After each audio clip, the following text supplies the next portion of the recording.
નમસ્કાર વિદ્યાર્થી મિત્રો, સર્વ શિક્ષા અભિયાન દ્વારા જે સમગ્ર ગુજરાતમાં વોકેશનલ ટ્રેડ ચાલી રહ્યા છે તે અંતર્ગત હું ઉત્પલ પંચાલ સરદાર વલ્લભભાઈ પટેલ વિદ્યા મંદિર સેક્ટર 7 ગાંધીનગરમાં વોકેશનલ શિક્ષણ આપી રહ્યો છું.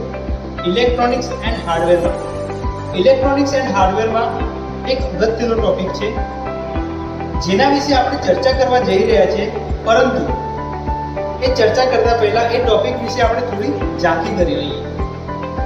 તમને બધાને ખ્યાલ હશે કે આપણે ઘરમાં ઘણી વખત પાણી પૂરું થઈ ગયું, નળમાં પાણી આવતું ના હોય તો મમ્મી બૂમો પાડે કે બેટા મોટર ચાલુ કરીને ને પાણી ટાંકીમાં પૂરું થઈ ગયું છે. તો ઘણી વખત પંખો ધીમે પડતો હોય અથવા પંખો બંધ જ થઈ ગયો તો પણ પપ્પા કહેશે કે બેટા મોટર બંધ થઈ ગઈ લાગે છે. તો આ મોટર જે આપણા જીવનમાં વારંવાર ઉપયોગી બને છે, આપણા જીવનમાં આસપાસ કેટલી બધી મોટર વપરાતી હોય એવી સાધન સામગ્રીઓ પડી હોય છે, પરંતુ આપણે કોઈ દિવસ ટ્રાય નથી કર્યો કે આ મોટર શું છે અને એની અંદર શું છે. એક એવા નાના બોક્સમાં એવું શું થાય છે કે જેના કારણે રોટેશન થાય છે અને આ મોટા મોટા ઉપકરણો પણ મોટર વડે ચાલે છે. તો આજે આપણે જોઈએ કે મોટરની અંદર શું છે. આમ તો જુઓ તો મોટર ઘણી બધી પ્રકારની હોય છે, જેવી કે ડીસી મોટર, ડીસીમાં પણ shunt motor, series motor, compound motor, AC મોટરમાં સિન્ક્રોનસ મોટર, ઇન્ડક્શન મોટર તેમજ સર્વો મોટર, ઘણી બધી પ્રકારની મોટર હોય છે. પરંતુ આપણે એક બેઝિક મોટર વિશે આજે આપણે જોઈશું, તેને ખોલીશું, કેમ કે આજનો આપણો ટોપિક છે dismantle motor and describe its part.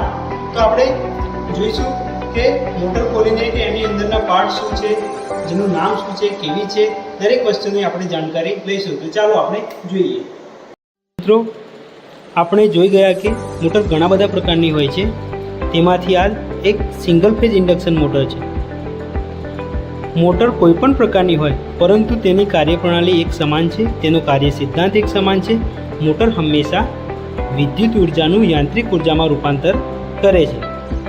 એટલે કે મોટરને આપણે વિદ્યુત સપ્લાય આપીએ તો તે કંઈક આપણને યાંત્રિક ઉર્જા આપે. તમે સમજી શકો છો. હવે મોટરનો જે આ ઉપરનો ભાગ છે, જેને આપણે સપ્લાય બોર્ડ કહેવાય, કે જ્યાં આપણે સિંગલ ફેઝ એસી વિદ્યુત સપ્લાય આપણે આપીએ છીએ અને અહીંયા સ્ક્રૂ વડે એને ટાઈટ કરી શકીએ. તેની ઠીક નજીકનો ભાગ જે નળાકાર ભાગ દેખાય છે તે કેપેસિટર છે. કેપેસિટર વિશે તમે જાણતા જ હશો, પરંતુ આપણે એને વિસ્તારમાં સમજીશું. અત્યારે આપણે તેના ભાગોને ઓળખીએ. તો જે મોટરની જે બોડી છે, જે આ મોટરની બોડી છે તેને ફ્રેમ પણ કહેવાય છે. આ તેનું સ્ટેન્ડ છે. તેમજ મોટરની આજુબાજુના જે આ કવર છે, જેને એન્ડ કવર અથવા એન્ડ બેલ કહેવાય છે, આ બાજુ પણ છે. હવે આ સિંગલ ફેઝ ઇન્ડક્શન મોટરને આપણે ખોલીને જોઈશું.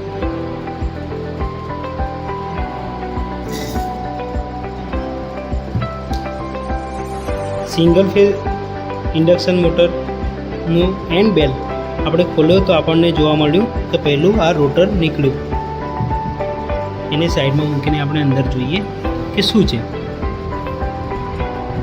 જે મોટરનો જે આ ભાગ છે, જેને સ્ટેટર કહેવાય છે, જેમાં વાઇન્ડિંગ કરેલું હોય છે. આ સ્ટેટરમાં બે પ્રકારનું વાઇન્ડિંગ હોય છે, એક તો ઓક્ઝિલરી વાઇન્ડિંગ અને મેઇન વાઇન્ડિંગ. તેમજ આ મોટરમાં બે બેરિંગ હોય છે.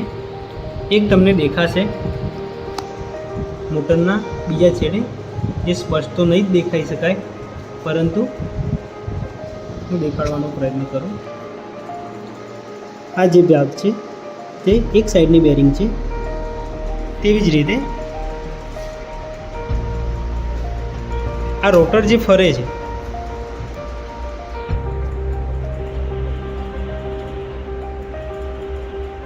તે બીજી બેરિંગ છે. સ્પષ્ટ નહીં દેખાય, પરંતુ તેની મૂવમેન્ટ ઉપરથી તમને ખ્યાલ આવી જશે કે ત્યાં બેરિંગ છે. તો આ બંને એન્ડ બેલમાં બેરિંગ લગાવેલી હોય છે. જેના કારણે રોટર ઇઝીલી મૂવ કરી શકે અને ત્યાં લોક પણ રહી શકે. હવે આપણે સમજીએ કે આ રોટરને સ્ક્વિરલ કેજ રોટર કહેવાય છે. તેને સ્ક્વિરલ કેજ રોટર કેમ કહેવાય છે તેની અંદર શું છે આપણે જાણીએ. તો જે આ દેખાય છે રોટર, જેની એન્ડમાં જે રિંગ છે, જે મેટલ રિંગ હોય છે, એની ઉપર લેમિનેટેડ કોર છે.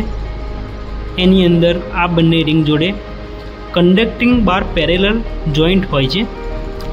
જે બંને એન્ડ જોડે જોઈન્ટ હોય, બધા બાર પેરેલલ હોય છે, પરંતુ આ લેમિનેટેડ કોરના કારણે તે આપણને દેખાતા નથી.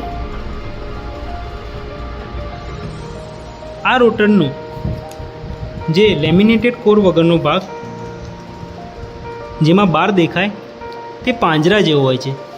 પાંજ એટલે કેસ, એટલે એને કહેવાય છે સ્ક્વિરલ કેજ મોટર. આ રોટરને સ્ક્વિરલ કેજ રોટર કહેવાય છે. આ જે ભાગ છે જે મૂવમેન્ટ કરે છે, જેને આપણે શાફ્ટ કહીએ છીએ, જે બંને સાઈડની બેરિંગ જોડે કનેક્ટ હોય છે, તેના કારણે તે ઇઝીલી રોટેટ કરી શકે છે.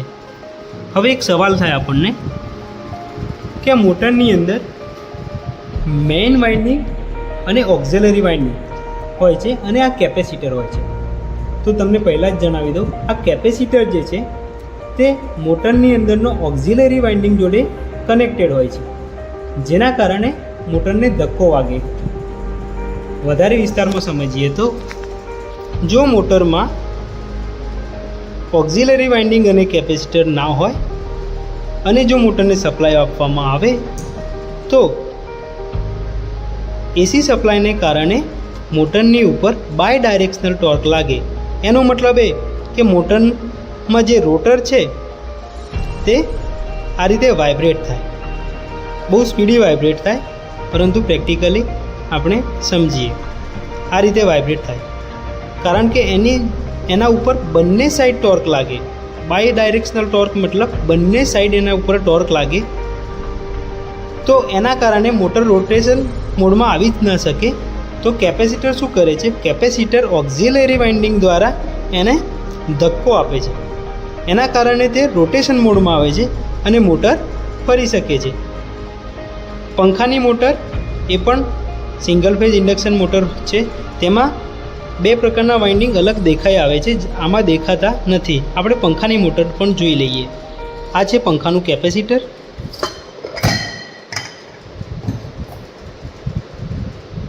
તમે જુઓ છો તે પ્રમાણે પંખાની અંદર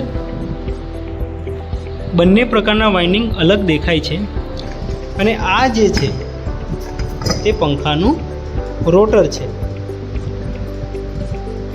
તેની અંદર પણ આપણને પેરેલલ લાઈન દેખાય છે. હવે હું તમને એક પ્રશ્ન કરું. આ પંખાનું રોટર છે અત્યારે આ રીતે લગાવેલું છે, આ રીતે લગાવેલું છે, પરંતુ એને ઊંધું કરી દઈએ તો શું થાય? જરા વિચારો. તેને ઊંધું કરી દઈએ તો શું થાય? તો એનો જવાબ હું કહું. જો પંખાનું આ જે રોટર છે તેને ઊંધું કરી દઈએ તો પંખો ઊંધી સાઈડ ફરે, મતલબ ક્લોકવાઇઝ ફરતો હોય તો એન્ટી ક્લોકવાઇઝ ફરે, એન્ટી ક્લોકવાઇઝ ફરતો હોય તો ક્લોકવાઇઝ ફરે. મતલબ એની રોટરની ડાયરેક્શન બદલાય તો પંખાની મૂવમેન્ટની ટોર્કની ડાયરેક્શન બદલાય. તો આપણે જોઈ ગયા કે પંખાની મોટર પણ સેમ જ આ ટાઈપની જ મોટર હોય છે, સિંગલ ફેઝ ઇન્ડક્શન મોટર. હવે આપણે આ રોટરને ફિટ કરી દઈએ અને આની અંદર નટ બોલ્ટ લગાવીશું. અહીંયાથી નટ બોલ્ટ અને અહીંયાથી નટ લગાવીશું તો તે ફિટ થઈ જશે અને આ એન્ડ બેલ છે તે લોક થઈ જશે. તમને ખ્યાલ આવી જ ગયો હશે કે મોટરના દરેક ભાગો શું છે, તેનું કાર્ય શું છે